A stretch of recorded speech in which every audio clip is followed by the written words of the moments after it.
right. Okay, deal. Okay, go ahead. Ayos. Go on. Thank you, Pastor Ano. Nakalimutan ko talaga yun. Nagkakasara pala eh. Okay.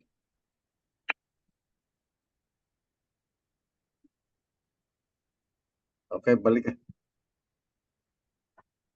Pastor, anong nakikita sa screen? The same?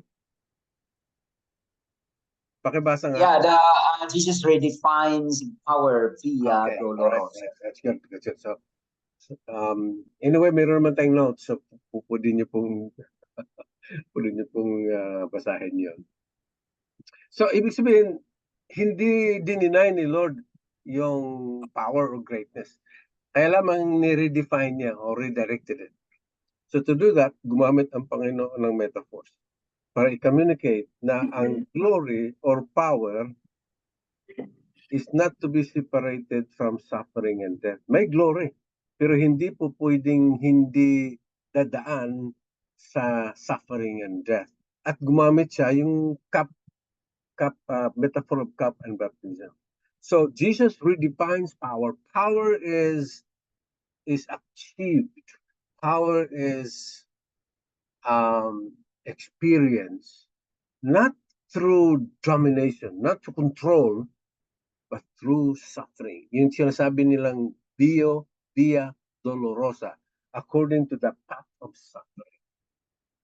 This is intensely Jesus' definition of power, which hindi siya, it's not being shared sa mga secular or sa mga politicians.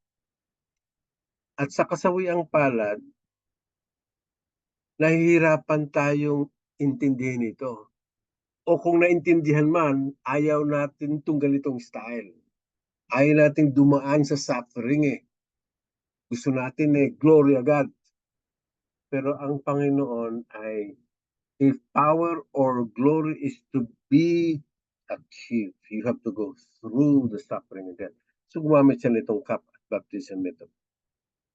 So in effect, ang sabi ng Panginoon, you do not know, dun kay James at saka kay John, definitely with the disciples as well. Parang sinabi ng Lord sa kanila, you do not know that by requesting to participate in my glory, yun man ang gusto nila. Ako ay sa kaliwa, yung kapatid ko sa kanan. Gusto nilang makikibahagi dun sa power at saka glory na yun. You do not know that by requesting to participate in my glory, you ask also to share my painful path, which is a required condition of my glorifications. Ito na yung bagong definition whereby power is experience.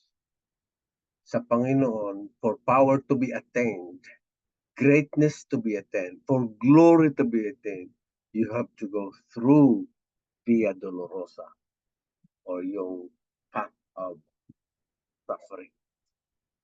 Ganyan. Yan ang ginamit niya yung yung metaphor of ransom for cup and baptism to communicate this. So, ang greatness po ay hindi niya dinila ito. Hindi niya to parang walang room for greatness in my kingdom. No, meron. Ang ginawa lang ng Lord ay nire-define lang. So it's important for us to understand that na nire-define ng Panginoon yung greatness. Gaya ng nasabi ko, siguro madaling unawain, pero yung kapag ka sa buhay, i-apply, doon ang tensions eh. Doon ang conflict sa atin eh. So let's look at this more. So, ang sabi ng Lord, glory is now to be united with suffering at never through dominations. No sharing of suffering, ganito ang conviction ng Lord sa ating mga Talmidim, sa kanyang mga disciples. No sharing of suffering means no participation of glory. Kung hindi ka nakikibahagi sa suffering ko, wala ka ding part sa glory, sa kapangyarihan, sa glory, greatness ko, wala. Kinakailangan dadaan ka sa suffering. Bigat, no? mamaya makita natin yung implications ng suffering sa disciples mamaya. So, true greatness is not through the throne by domination. Hindi yun ang paraan. Yun ang paraan ng mundo. The disciples' default idea on the greatness is control. Yun ang kanila control. Kung gusto mo maging tanyag, gusto mo maging powerful, gusto mo maging great, then you must control. Sounds familiar, no? Kahit sa mga churches, nandoon pa rin yung idea ng control. Yun ay paraan ng pagan. Yun ang paraan ng secular. Hindi yun ang paraan ng Panginoon. So, control holds the key to greatness. Kung gusto mo maging sikat, magiging powerful, control. Regardless of how benevolent the motives are. Kahit na ang inyong motivations ay maganda, kahit maganda yung plano mo, walang mali siya, napakaganda, pero in doing so, you control the people, hindi ho tama yun. Kasi control holds the key to greatness. Kahit na bad yung motivation o good, the fact na you control ay hindi na tama yun. So control is something na alien sa Panginoon. So this way of greatness will result to quarrel. Kahit maganda ka, magaling kang pastor, mabait ka, tapos meron kang halimbawa, motivations maganda, mga project maganda, ganyan. Pero iko-control mo yung congregation, papunta doon. Kasi sabi mo nga, minsan inisip natin galing kay Lord to Maganda ito Kinokontrol mo yung mga members. Kumbaga walang communal community consensus na ito yung direction. Pero sa tingin mo, maganda ito. Talagang, so kinokontrol mo ngayon yun. Pag yan ang paraan natin, ay talagang hindi mo maiwasan may quarrel, away, meron talagang alitan dyan, may disorder, disunity, and pride. Tama ba? Pagka we try to control, mayroon talagang ganyan na mangyayari. So Mark 10:41 and when the 10 heard it, isipin mo lang discussion pa lang yun Nung nalaman nung 10, yung request ni James and John, they began to be indignant at James. Maganda yung hindi naman masama yung gusto niya ni John. Pero kapag ka-control ng pinag-uusapan, ay talagang ang magiging effect nito ay hindi maganda. So power exercise from the position of superiority. Kapag yung influence o yung power natin, ini-exercise natin yun na sa position na ikaw ay superior, ikaw ay mas mataas, ay jealousy and conflict talaga ang mangyayari dyan. Away talaga ho mangyayari dyan. If I exercise my calling or as a leader from that vantage point of view na ako ay leader ako ay superior dito, ako ay talagang jealousy and conflict ang mangyayari. Their faulty understanding about greatness suggests Jesus's loneliness as he faced the journey to Jerusalem. Alam ng Lord na hindi pa naunawaan ng mga disciples diyan. So, he went to the cross alone. Ganyan. So, ito naman ay practice ng mga Gentiles, yung ruler's control. Unfortunately, itong practice na ito has been, hindi ko lang kung adapted ang term doon, sneak into the church leaders. Pumasok Siguro may iba talagang deliberate, lalo na kung halimbawa masyado kang strong sa corporate model, talagang itong paraan ito ay nakapasok din sa church leadership. So verse 42 sabi ng Lord, Jesus called them and said to them, you know that those who are recognized as rulers of the lord it over them, and those in high positions use their authority over them. So, how do you control? Kung halimbawa ang isang church ay mega church, napakalaki. How do you, di ba i-control mo talaga yun? So, ang tanong, ito ba ang paraan ng Panginoon? That's a good question. Wala naman akong conclusion doon. Pero yung idea dito, sa paraan ng sanlibutan, paraan ng corporate world, control is necessary. Pero ang Panginoon, hindi gano'n. Meron siyang ibang paraan. Ang tanong, is control necessary to oversee His church? So it's a good debate, no? Hindi ko alam kung ano po yung background, saka komentaryo dito sa question na ito. Mahalaga ba talaga? O, hindi mahalaga. Kundi, kailangan ba talaga na i-control mo ang church? And as a leader, you have to control. Otherwise, nothing will happen. Is it? That's really a good question. So, power or greatness is displayed in their control of their subjects. The more, di ba, pagka ang leader ay nagko-control, lalo silang, kasi may ma-accomplish ka marahil eh. Lalo kang sikat. Wow, ang laki ng accomplish. Ang hindi natin nalalaman na ano lang ho yun, pangsamantala lang yun, yung effect nun into the future will be devastating. Pero in one moment or two, parang wow, fantastic talaga. Parang impressive siya. Pero in the long run, babagsak din ang bahay eh. Kasi control eh. To lord over them and exercise authority are natural practices of the Gentiles and rulers or leaders. Exercise authority can mean cruelly dictate, intimidate, or bully. Siguro sa church naman, wala naman siguro, hindi ko lang kung merong cruelly, but possibly dictate. Ganyan. Control results to fear, and fear is the means of obedience. That's how it works sa secular at saka corporate world. So summary, true greatness is not attained by seeking high position or status. Kung gusto natin maging magiting, hindi ito mangyayari by seeking high position or status. You do not have to have title to be a great servant. Pero sa ating orientation ngayon, sa landscape ngayon sa mga churches, mahalaga ang title.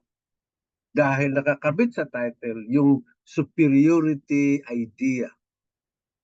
Ba't ka pa naglalagay ng title kung sasabihin mo mababa ka? Kaya ka naglalagay ng title kasi superior ka. Naglalagay ka eh. So, but you do not have to have a title to be a great servant. Christian leaders are easily trapped to this declaration of power and right? So reflection po. This practice has invaded the church. So sorry for the word invaded. Maybe that's not the right word. Has somehow brought into the church leadership. So here's a question for reflection. Why do leaders resort to control the members to get things done in the church?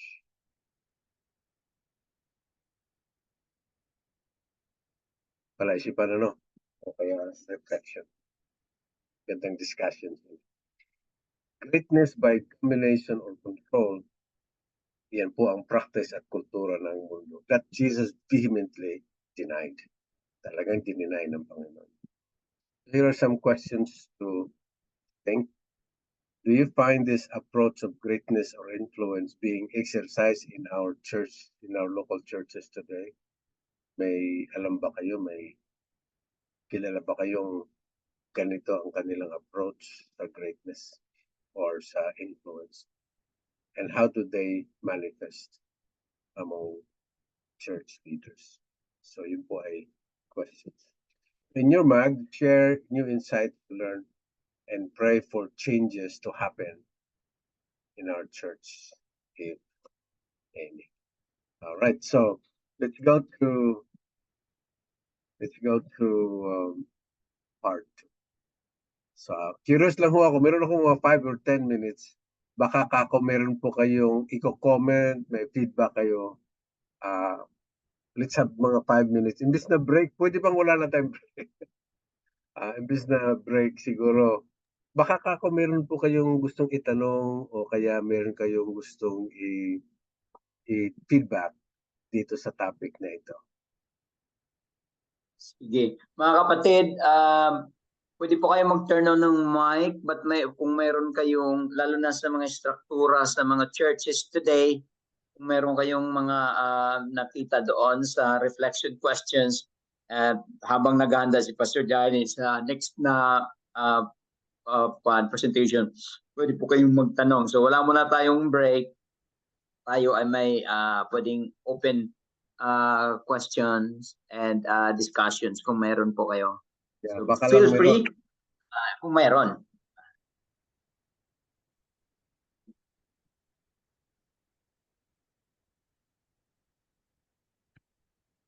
Meron ba? Ay kung wala naman, ay pwede na tayong didiretso.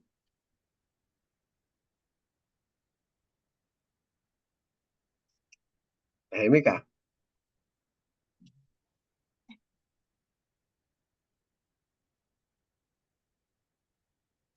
Sir, i-call mo lang sa kanila ang balanse ng bylaws ng church, struktura ng church, at paano po ang tama dito kahit may ganon. Kasi hindi naman pwedeng hindi pa, for example, sa amin ngayon, nag-iisip na kami ng mag-register. So maglalagay ka talaga ng board, hindi naman maiwasan. So maglalagay ka ng posisyon, maglalagay ka ng designation. So although by heart alam naman namin na kahit nga sino, bawat isa sa amin ayaw maglagay sa position, pero hindi maiwasan kasi the government is requiring us para sa application ng ganon. And second is yung ating commands of duty and balancing ganon na tama ang ating chain of command and duty at responsibility para sa ganon. So gusto lang naming maipakita ninyo yung balanse dahil mayroon, hindi naman maiwasan yan kasi even the disciples were chosen to be the apostles, and pero yung iba sa kanila is mali. So gandang i-view na inyo sa atin kasi may iba't ibang design ng church, congregational, pastor ang head, kuan ang tawag nito, ang leaders ng church, sila ang above kaysa pastor. Yun yung tinatawag congregational, o ang congregation mas above the pastor, the congregation will choose now. Sige, go ahead. Hindi ko siguro i-address yun, pero ang gusto ko lang ang comment ko doon. Mayroong pagkakaibang control sa order. I think what you're talking about order, hindi control. Not the way I define control. So walang masama yung organization kasi order yun eh. So ang control is more of the attitude, sinasabi natin. So anyway. Very good. Anyway. Kagat pa, sir. Ha? Ano? Oh, nahin naman. Ayos naman. Okay. Oh. One shot lang kagad. All right. Sige. Thank you. Okay, diretso na tayo sa part 2 kasi mas exciting ito. Ito na yung new ethics of service. I've shared part 1 yung background and the tensions, mga experiences natin, ganyan. Now let's get in more to yung the new ethics of service na sinasabi natin. So ang paraan ng Panginoon is not greatness by domination, pero ang kanyang paraan ay what I call greatness by the towel. You know, huge contrast. And gustuhin mo natin, ayaw natin to eh. Hindi ito yung ating orientation, hindi ito tinuro sa atin eh. Pero tinuro ng Lord. Kung talmid tayo, ito dapat i-embrace talaga. So ang paraan ng Panginoon para maging magiting ay by the towel. Nakikita na po ninyo yung visual aid na yan. So here we have the metaphor of service, Mark 10:43. But, so may lakong but, no? Katapwat, contrast talaga. but it shall not be so among you. But whoever would be great among you must be your servant. Talagang revolutionary ito. Ano ito eh? Talagang ibang-iba, hindi ito ang normal na orientations ng pangkasalukuyang panahon na yan. So greatness is assumed atin bilang disciples, and greatness is accepted in His community. Kaya lamang itong greatness na ito is according to Jesus' definition, hindi sa political at saka corporate world. Jesus alters, binago niya yung meaning of power, not in terms of power to dominate, but in terms of humble service. Yes? Merong yung service by the towel generates power. Tingnan natin kahit sa history, maglalabas ito na bagamat unlikely sa paningin ng sanlibutan, walang mangyayari diyan. Pero in practice sa history, nakikita natin, people who serve talagang they are seen as the greatest people or great persons. So Jesus employed the metaphor of servant's role to redefine it. Jesus transforms the culture and value of ranks and power into the task of service. So sa kanya walang rango. Walang rango. Walang yung kundi ang greatness is determined by serving. That's where power is released when we serve. Not in control. Siguro merong power pero hindi tama, mauwi lang sa gulo, mauwi lang sa hidwaan. Pero ito, pag nagdilingkod ka, nasaan ang hidwaan diyan? Nasaan ang disorder diyan? Wala eh. Pero yung isa ay meron. So only by humble service does one become truly great and powerful. Only by humble service does one become truly great and powerful. That's how Jesus defines great people. Kapag tayo ay gumamit ng towel, when we wash the feet of the people, nandiyan ang definition ng greatness. Ito yung karati kong iniisip eh. What made the Apostle Paul great? Bakit napaka-great itong, although hindi sinasabi ako'y great, ako hindi magiting, pero yung kanyang influence, grabe ang influence niya.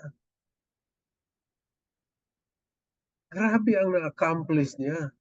Hindi na-accomplish ang mga ito by dominating, by asserting na ganito siya, ganyan, hindi. So, talagang we have to force ourselves asking the question, paano ba naging great and naging influence hanggang ngayon sa pangkasalukuyan. Binabasa natin yung kanyang mga writings. Sobrang generational ang kanyang influence. So magtanong ka eh, paano ba siya naging great? Paano ba siya naging influencer talaga? Ito yung kanyang key. Sa 2 Corinthians 4:5, for we do not preach ourselves, but Christ Jesus as Lord, and ourselves as doulos, bondservant for Jesus' sake. Yun ang kanyang key. Kung nag-i-introduce nga si Paul hindi siya gumagamit na the apostle. Wala eh. Paul. Tapos ang function niya. Walang title. Sa practice ng time ni Paul, mahalaga yung title kay Rabbi or Rabboni or something like that. Siya hindi. First name lang. Abay ngayon, ganun din tayo, di ba? Pag hindi tayo na-introduce na Reverend o Bispo, galit na galit ka. May mga gano'n. Si Apostle Paul, ibang-iba po eh. We do not preach ourselves but Christ as Lord and ourselves as bondservant for Jesus' sake. Nagiging servant po siya sa church. For Jesus' sake. Unang-una, servant sa kay Lord, kaya naging servant siya sa church. For Jesus' sake. Bondservant. Kung unawain natin yung original word na ginamit ni Paul diyan, yung bondservant, dulos yun eh. You are bond servant. Ikaw ay pagmamay-ari ng iba. Yun ho ang ibig sabihin din. I am at the disposal of someone else. So as a Talmid, we are functionally a servant. Ayaw natin to eh.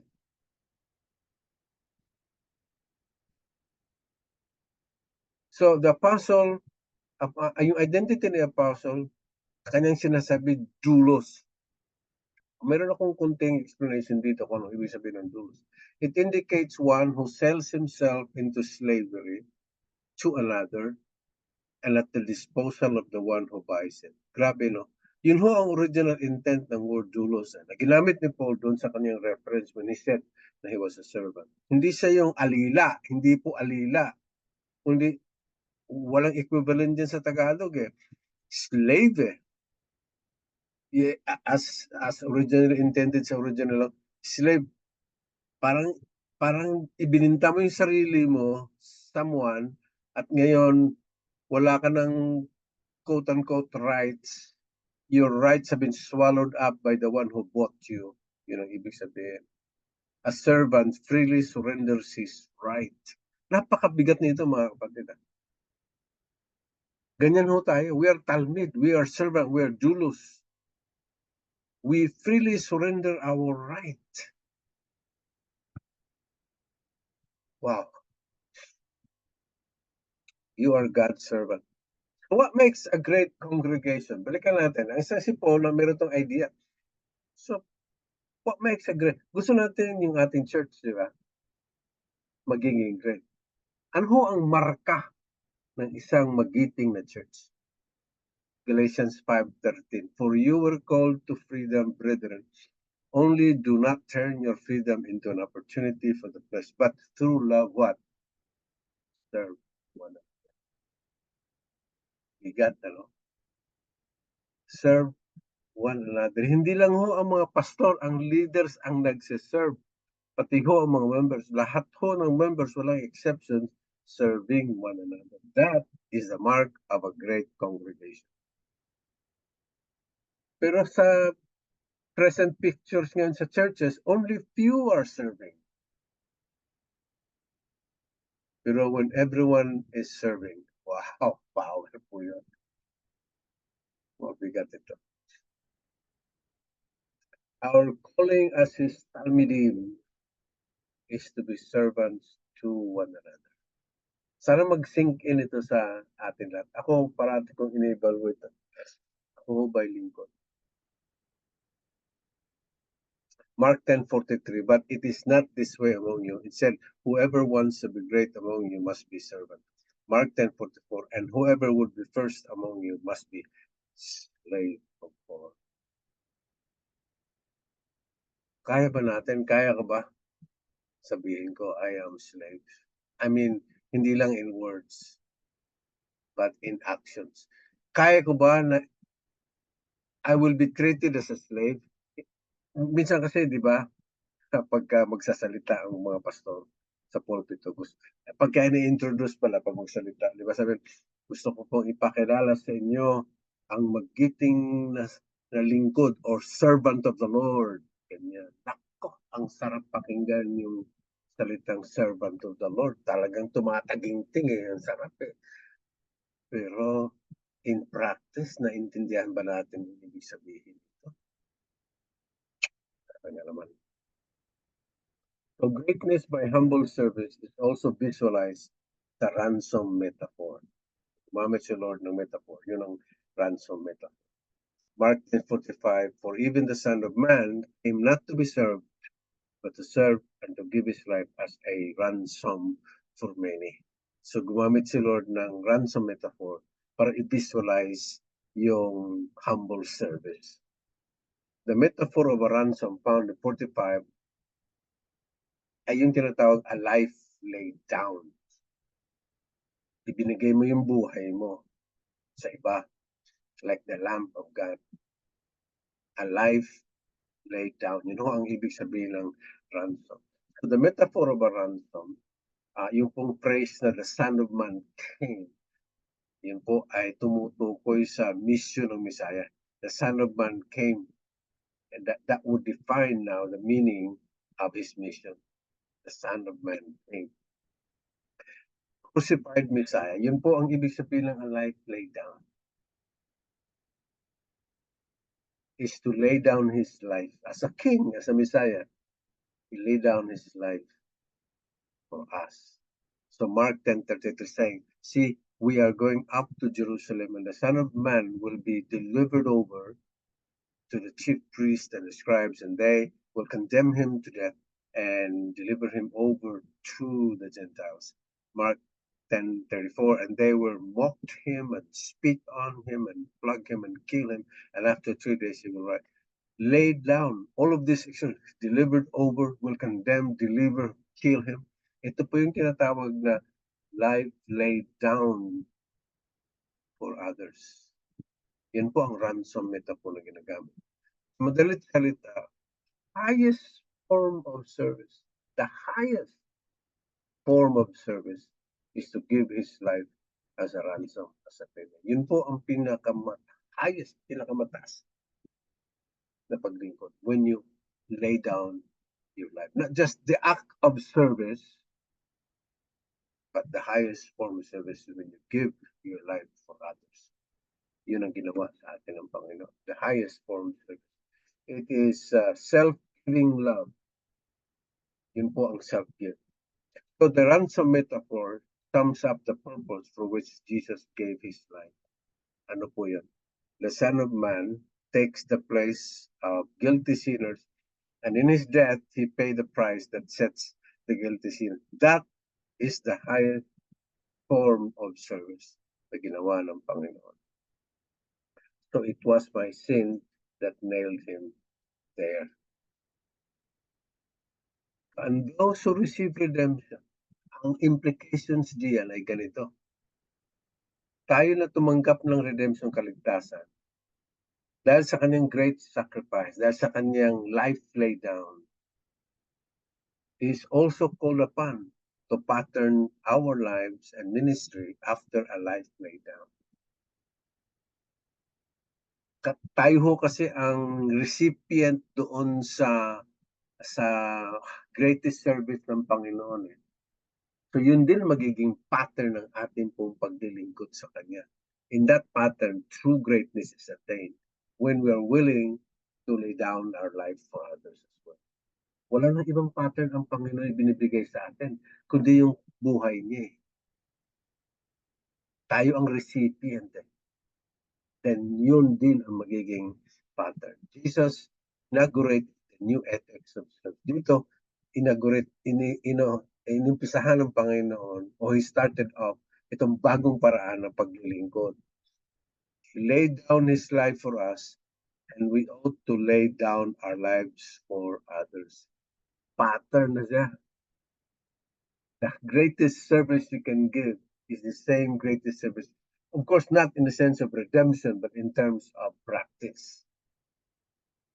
You're willing to lay down your life for others. We'll explain kung ano ibig sabihin yan. Alright. Ito po, ang in-introduce ng Panginoon, the new way of serving, based sa kanyang examples, the metaphors na ating pong tinalakay. Ito po yung kanyang new way, in-introduce niya sa kanyang mga talmid, new way of serving, and namely, service by friendship. Ito po yung new ethics of service. Ito po yung bagong approach paano maglingkod sa mga taong ating pinaglilingkuran. Service by friendship. This is talagang very liberating. Ako, nung pinag-aralan ko ito at sinisikap kong maging lifestyle ko din ito, it's liberating para sa akin na, meron palang bagong paraan mag-serve sa Panginoon. This is, tawag doon ay service by friendship. Let's get to this a little bit detail itong service by friendship. To understand service by friendship, meron three models of service. Meron tatlong models na nakikita natin sa ating palipaligid. Pamilyar ho tayo dito. At maaring ito pong model na ito ay ginagamit natin or unconsciously pinapractice natin. But there are three models of service. Ang unang model po ay ang tawag service by subordination. So nakita niyo yung picture, halimbawa, ito yung server nasa baba, pinaglingkuran yung nasa itaas. Ang tawag diyan ay service by subordination. Regular nating nakikita yan no? Ako ang naglilingkod, ang pinaglilingkuran ko ay mas nakakalamang sa akin, mas nasa itaas. So, halimbawa, ito sa picture. Ang illustrations diyan, halimbawa, ay ganito. Children serving the parents, slaves to the master, woman to man, subject to ruler, army to poor and rich. Ito yung example. Nakikita natin araw-araw yun. Alright, so ito yung model. Tawag dito service by subordination. You serve as a subordinate and you're serving the ones who are your superior. Yun mga examples. Mga bata, hindi naman po pwedeng bata subordinate definitely sa parents yan etc. etc. Nakakita natin araw-araw yan. Ngunit ang underlying reasons for this, inequality between two persons. Na merong may gap, may inequality, social distinction of course. Ang ibig natin sabihin dito. Service rendered expresses and reinforces inequality. The more the server serve the served, the more you reinforces inequality. Halimbawa, ang anak ay pinaglilingkuran ang mga magulang, the more the anak serve, the more nakikita mo yung inequality na yun. Talagang hindi ako pwede maging tatay. Anak talaga ako. Ganyan. Right? So, that's the equality. Kung nakikita niyo po yung linya na yan, hindi siya equal. Nasa ilalim yung isa. Nandun yung pinaglilingkuran nasa itaas. Ang tawag diyan ay service by subordination. Alright? Ang witnesshood yan ay ganito. It does not always express, although it's allowed in the scripture, may pattern na ganyan. It does not always express free preference of another's good, but the subordination of one person to the other. Ibig sabihin, kung halimbawa anak ako, nagsiserve ako sa mga magulang ko, ganyan, pero hindi always na bukal sa puso ko maglingkod. Parang sabihin mo, wala akong magagawa, anak ako. Parang ganyan. And all other relationship as well. So, nagsiserve ka pero hindi talaga yung free preference mo, hindi talaga yung gusto mo maglingkod. Pero, wala akong magagawa So, superior ko siya subordinate ako and so on and so forth. Hindi free preference. Meron siguro opportunities na pwede, pero almost always hindi. Yan. Ang pangalawa ho, yung service by obligation. So yun ho ang una, no? Service by subordination. Ang pangalawa ay service by obligation. The server serves because of needs, may needs and which the server has the power to meet. Okay, may need, yung server may kapangyarihan, may abilidad para i-meet yung needs ng yung taong yun. So, na-obliga ka, quote-unquote, no? Service by obligations. Ito po ang example diyan. Ito yung server nasa itaas, superior ka, pinagdilingkuran mo yung nasa baba, served. Bababa pa sa iyo. So, yun ho ang tinatawag na service by obligations. Ang examples so diyan ay ito. Parents to children, balik naman, lawyer to client, politicians to citizens, rich to poor, pastors to members. Pwede. Okay? So yun ho ang examples. Ito yung obligado kasi meron kang kapangyarihan, meron kang abilidad, meron kang training. Yung ito ay wala, tutulungan mo, serve mo sila. Ganyan. Obligated ka. Kumbaga. Ang weakness ho diyan is that the basis is still inequality. Di ba? Hindi pantay Ando dun may superior, may sa babae. And the server acts out of his superiority to the others. the server or the service lasts only if the server remains superior. Eh pag halimbawa ay naging pulubi ka o naging matanda ka, wala na. Paano yun? So yun ang weakness doon. Ang kumbaga you stop serving if you no longer in power, you no longer, kung halimbawa weak ka na, wala na. Stop din. Yun ang weakness dito sa pangalawang model of service. Ito ang subtle masyado ito eh. Very subtle itong pangalawang model of service, service by obligations. At maaring unconsciously ito yung ating model na paraan para mag-serve tayo sa Panginoon or kung kanino man. Kasi this may lead to overt exploitations. Halimbawa, pinagdiling ko, ako magulang, siniserve ko yung mga children ko, pinapakain ko yun, pinaruga ko yun, pinalaki, ganyan. Nagsiserve ka, sapagkat meron ka. Pero maaring pagsiserve mong ganun, ginagamit mo ang mga anak mo as investment. Eh. Nagets ninyo? Paaralin mo sa private school, paaralin mo ng tulo-tulo yan, para mag-secure ang kanyang finances. At sa time na maging matanda ka na, wala ka na, payback time. Anak naman ang magdilingkod. So, ibig sabihin, nagdilingkod ka sa anak mo as investment for your own. Ganun ang nangyayari doon. Yan ang very, very common. Kahit mga Christians, parents, ginagawa yan.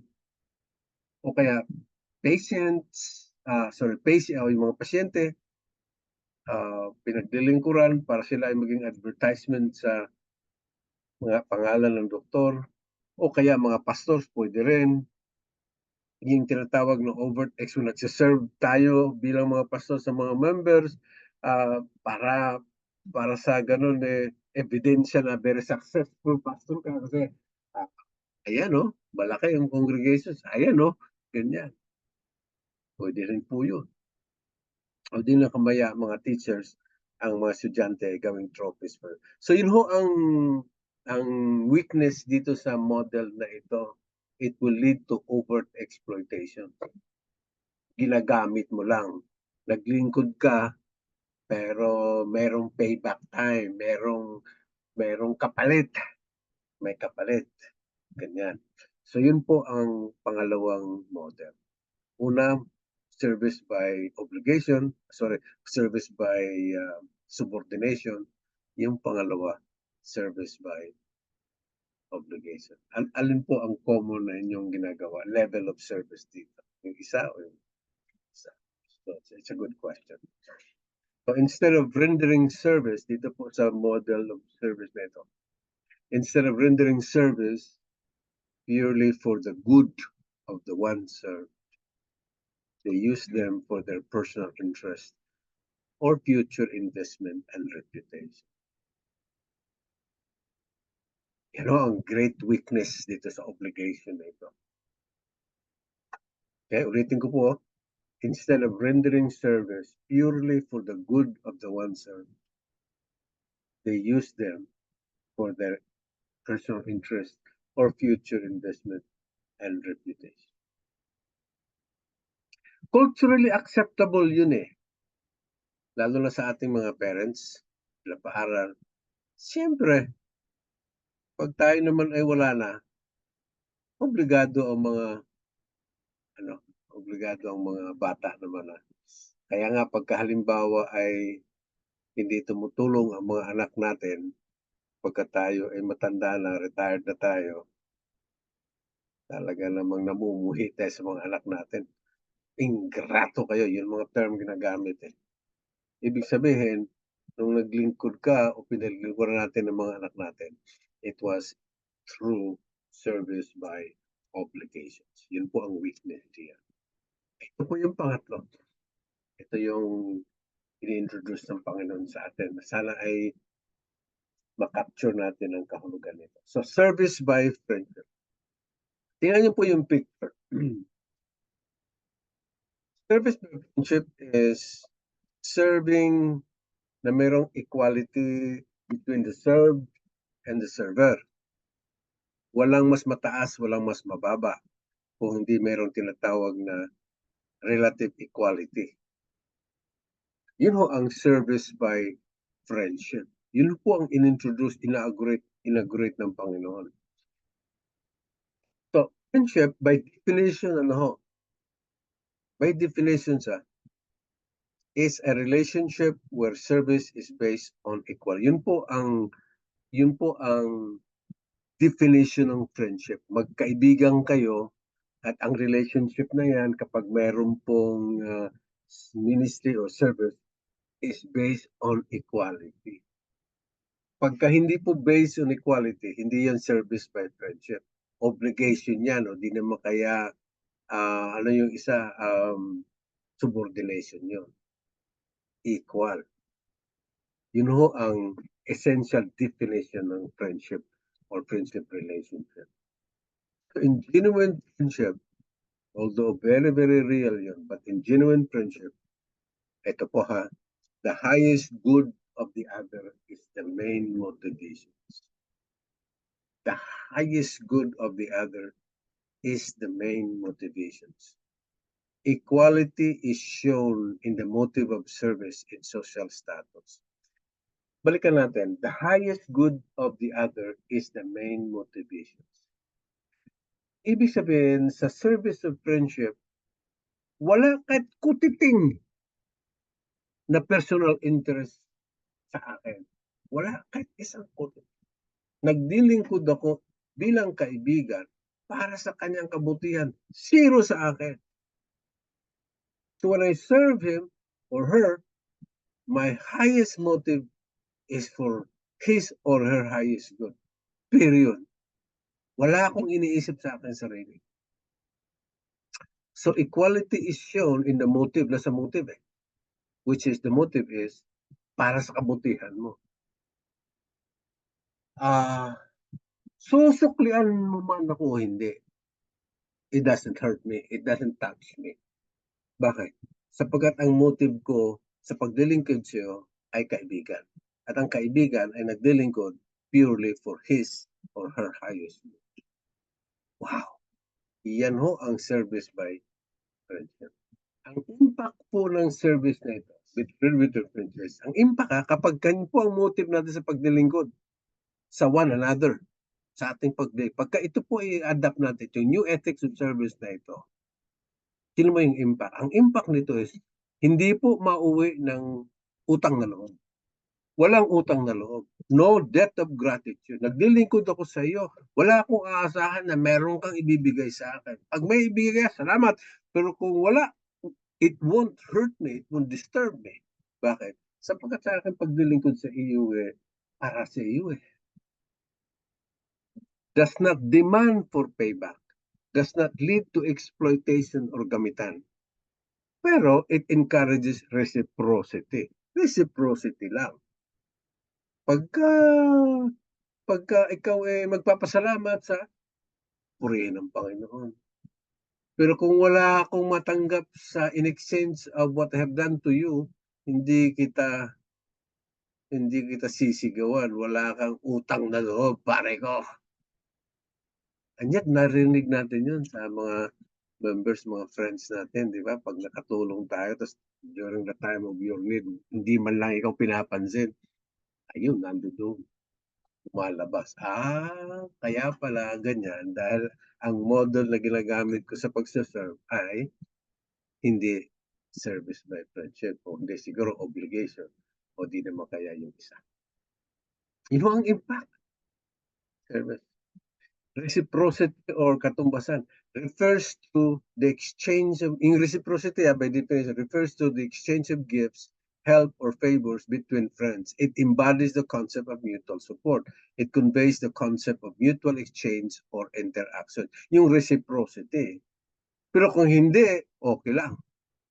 Pero almost always, talagang mayroong reciprocity. Hindi siya utang na loob, reciprocity lang. Kasi kung magpapasalamat siya, praise siya. Pag hindi, okay lang. Kasi yung aking motive sa pagsiserve sa kanya ay para sa kanyang kapakanan, para sa kanyang kasiyahan, para sa kanyang pagdilim. Ganon din sa mga anak. Sorry sa mga anak, parati ko nag-illustrate. Ganon no? Pagka hindi by friendship, ang ating paglilingkod sa ating mga anak, ang motive natin ganon, purely for them, purely for our ganyan, wala kang iniisip na na babayaran ka o mag-utang ng loob. Nako, talagang liberating masyado yun. Hindi mo mumurahin ang anak mo kapag halimbawa may need ka, hindi ka na tulungan, hindi mo mumurahin yung anak mo. Kasi kung hindi sila tutulong sa wala, okay lang yan sa akin dahil hindi naman yun ang aking motive sa paglilingkod sa kanila. In personal relationship, reciprocity is essential for maintaining trust and balance. Remember, little acts of reciprocity can strengthen the connection and create a sense of fairness and understanding between friends. So, it encourages reciprocity. And almost always, meron talagang reciprocity. Pero kung hindi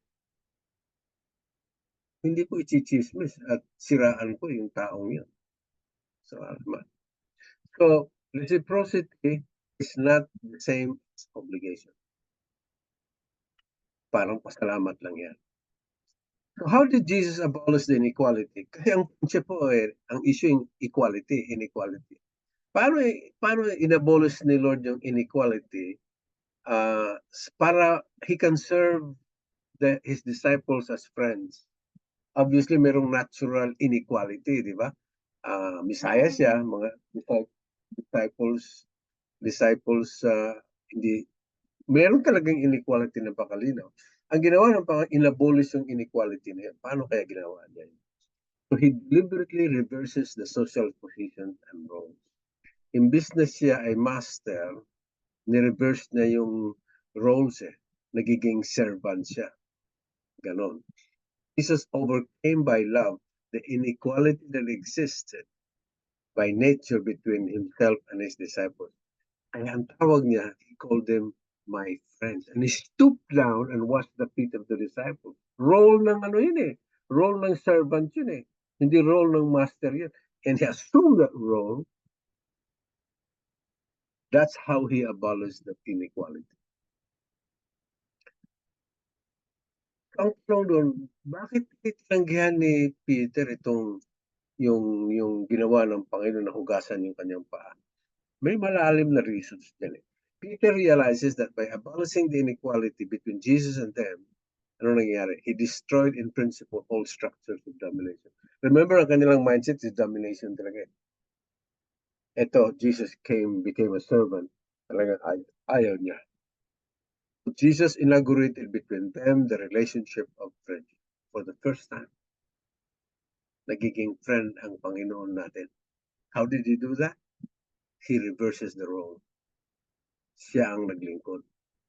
That's how he abolished the inequality. Tinawag niya, mga kaibigan. When it comes to service, eto yung mabigat. When it comes to service, everyone is equal. Pagdating sa pagdilingkod, ang treatment ay equal. Everyone is servant to one another. So, service by friendship, ganun ang service by friendship. Equal. Kapwa, equal lah. Pagdating sa pagdilingkod. Everyone is servant. Walang mataas, walang mababa, walang mataas. Everybody is equal as you serve. Servants don't need the titles when they serve. Ito po yung nakakalungkot. Hindi kailangan mo ng titles para maglingkod In fact, titles do not fit the servant's position Hindi sila fit. Para siyang inconsistent masyado na servant ka tapos may title ka na kung ano-ano yung nilalagay mo, superior. It doesn't make sense. We are servants to one another. At ang motive natin doon is for the highest and the greatest benefit of the one we serve. That is service by friendship in the purest sense of the word. Kaya ito yun eh. Ito yung ito na yung applications sa palagay ko mahalaga. Kaya sa ating paglilingkod, ang ating motive talaga is para sa kanyang kabutihan, wala sa akin. Kaya kung halimbawa, lumalabas kasi sa ating mga leaders yun, halimbawa, pagdating sa birthday, at Christmas, walang nakaalaala. Walang nakaalaala. Birthday, walang nakakaalaala. Agad, minsan may narinig ko sa mga kaibigan pastor, pambihira itong taong mga members na ito. 10 taon akong naglilingkod, hindi man lang makalala sa birthday ko. Aba, grabe itong church na ito. 20 years na akong naglilingkod. Wala man lamang increase of our support. Pagka ganyan ang lumalabas sa ating bibig kapag may mga ganyan, ibig sabihin, we serve them by obligation, hindi by friendship. Kasi sa obligation with friendship, hindi mo masasabi yun eh. Kasi nagsiserve ka para sa kanya at para sa kanya. Kung bibigyan ka ng ano man yun, kung halimbawa i-deny ka, it's okay. Kasi ang aking ano naman eh, para sa kabutihan. So may mga ganun, mga struggles. At nalulungkot din, nakakalungkot din kasi meron kang mga ganyang leaders, mga pastors na yun, mga expressions na gano'n. And they do reveal kung anong model of friendship, anong model of service ang kanilang ina-adapt. Pero mga kapatid, itong model service of friendship, the most liberating.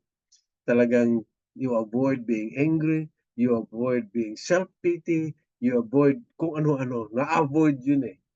Sapagkat ang motive mo is for the highest good of the person you serve. Wow. Incredible. Ito po yung bagong paraan ng pagsiserve kay Lord. And hari nawa, magiging way of life ito sa ating church. Titles or clerical profession do not fit the servant's position. Nakakahiya talaga. Jesus calls his disciples friends and of whom his service is directed. Friendship in its purest meaning is the only human relation known to man whose service to one another is based on inequality. Based on equality. That is based on the highest good of the one served. Okay? So, how do I serve my family members? How do I serve my church members and humanity based on equality? How do you do that? When my main motive of service is for the highest good. You know who? That's how equality is maintained or inequality is removed. Kung ang ating paglilingkod ay para sa motive. The same thing, ito may mga implications sa marriage ito, itong service by friendship. Meron talagang malalim na implications to sa family relationship. In genuine friendship, however rare, greatest and highest good of the one served is our supreme motivation. May warning po. Gusto ko lang, bago ako magtapos gusto ko lang magbigay ng konting paalala dito. Friends are God pleaser, hindi human pleaser. Ibig sabihin, kung God pleaser tayo, yung ating pong friendship or yung ating relationship as friends based on moral boundaries. Kagaya nitong bahay na ito, may boundaries eh. Within the boundary, nandoon yung safe. Sa labas, ay hindi na sa safe. So, ang yung ating friendship, mayroong moral boundaries eh. Kaya hindi po pwede yung if I scratch your back, you scratch mine. Pwede ba yan sa magkaibigan? Hindi eh, no? You don't lie para makatulong. You don't cheat para makatulong sa kaibigan mo. So there are times you say no to your friends because helping would displease the Lord. Kaya may moral boundaries eh. Yun yung ibig kong sabihin. Hindi porket kaibigan tayo, gagawa ako ng paraan para matulungan ka. May moral boundaries. Hindi ako pwedeng magsinungaling para matulungan kita eh.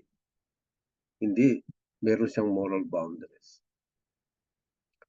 So the new order of relationship was created. The foot washing is a visual aid to a new order of human relationship, a relationship of service that expresses the highest good of the one being served. So by now siguro, nag-sink in itong motivations for service, the highest good of the one being served. Malalim ho implications nito sa family, sa relationship ng husband and wife talaga. Halimbawa, husband and wife, ang duty ng husband ang kanyang service love no? Sa kanyang asawa. Kapag hindi mag-respond, hindi mo sisigawan yung asawa mo. Sapagkat ang ano mo is love. Yun ang service mo. Whether mag-respond siya ng, anong tawag dito, ng submission. Hindi it won't hurt you. You continue to love anyway.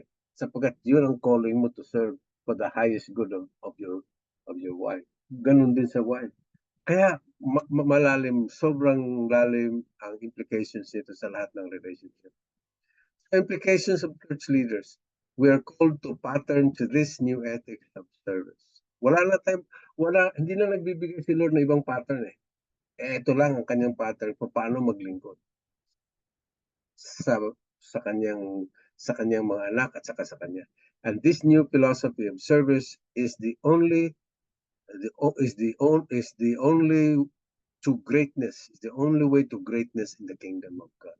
Ito yung sinasabi na sa umpisa pa lamang na kung gusto natin maging great in God's kingdom, ito yun. Ito yung philosophy ng service. Ito yung new ethics of service na sinasabi natin. Service by friendship. This is the only option available for his talmidim. Service by friendship. Wala nang iba. Hindi ho obligation. Hindi din po yung tinatawag na subordination. Ito po yung option na para sa mga talmidim. Can you imagine the radical transformation na mangyayari sa churches natin kapag ito ang ating i-adapt? Service by control and obligations belong to the old order.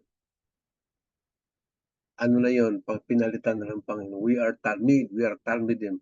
God has given us new approach to the way we serve the Lord. Ito na yung service by friendship. So, is it possible to wear your titles and yet you serve one another as friends? Ito lang po yung mga questions na maaari ninyong discuss during your marriage. How do you remove religious inequality in your church so that the new ethics of service will find home in our church? Ito yung sinasabi ni John Piper. Servanthood does not nullify leadership. It defines it. Jesus does not cease to be the Lion of Judah when he becomes the lamb-like servant of the Lord. Ganda, no? So, nandoon pa din yun, pero yung motives ay ibang-iba na. So, yun po ang ating culture sa kingdom, servanthood. By this we know love, that he laid down his life for us, and we ought to lay down our lives for the brethren.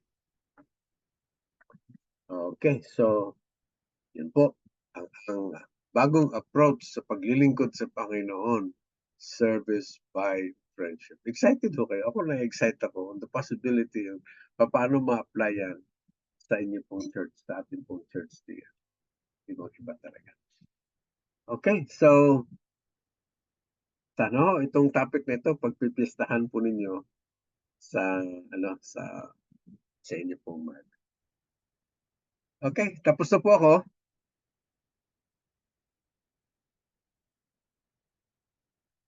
Alright, so pwede ho nyo yan. Tama. O, Baka meron kayong gustong mag-comment or something. Workable ba yan? Itong bagong new ethics of service na ito. Parang imposible yata, Pastor. Pero we can do all things through Christ. Yeah. Talaga naman. Wow. Deny yourself pa rin, Pastor. ano pa din eh, the only way, maging way of life ito is to understand, ma-absorb natin yung ginawa ng Panginoon sa atin. I think that's the only way to make sense eh, na Christ laid down His life for us. Dapat maintindihan natin yon. Kasi kung hindi natin maunawaan yon, mahirap mag-practice ng ganyan. You really have to understand God's love, His death, His laying down His life for us. Ganyan.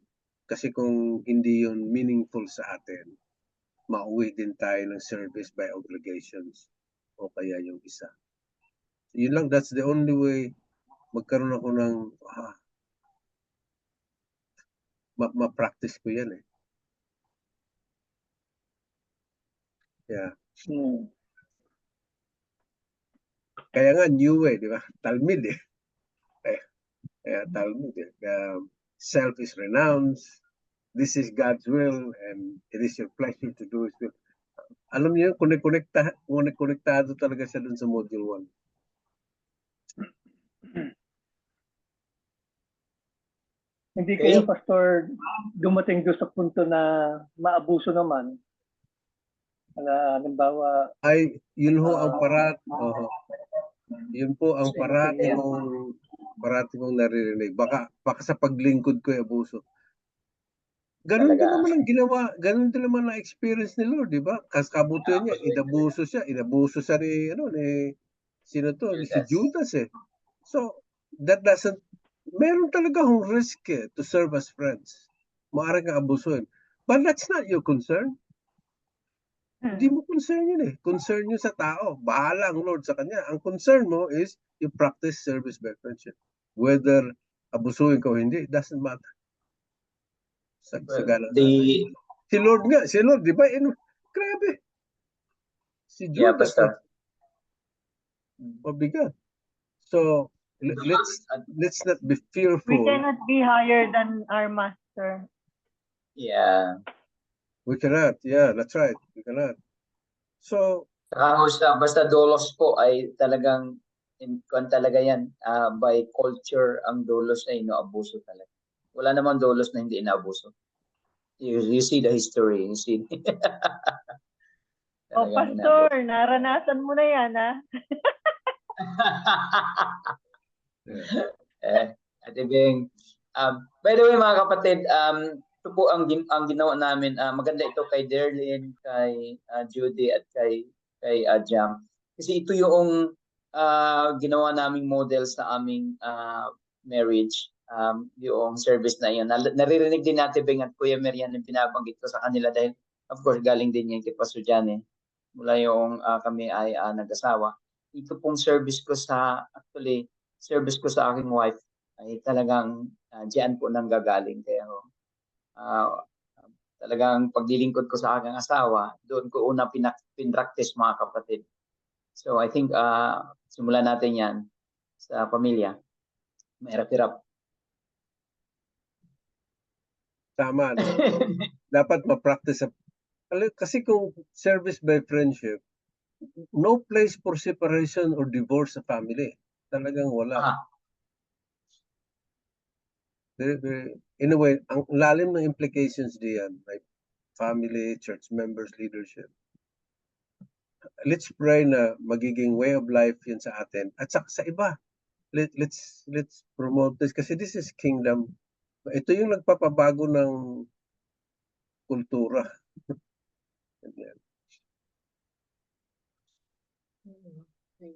Yeah. Sige po. Sige. Meron pa mga kapatid? Kailangan pa magkaroon tayo ng right mindset. At the same time, maunawaan natin kung ano talaga yung ginawa ni Jesus. Di ba yung una nga, pati nga daw suffering, ano pa rin, hindi tayo ligtas kung ano man yung ginawa ni Jesus. Kung magiging tarmi din tayo. Partner tayo dun. Kaya maganda po yung topic nyo ngayon. Recorded po ito mga kapatid. You can review this. Actually, Pastor, paki-save, Pastor, kasi po baka makalimutan na i-save. Yeah. At Nakasave na ilagay to. na lang Yeah. sa YouTube. Ano po, ilagay sa YouTube para po hindi na po maghingi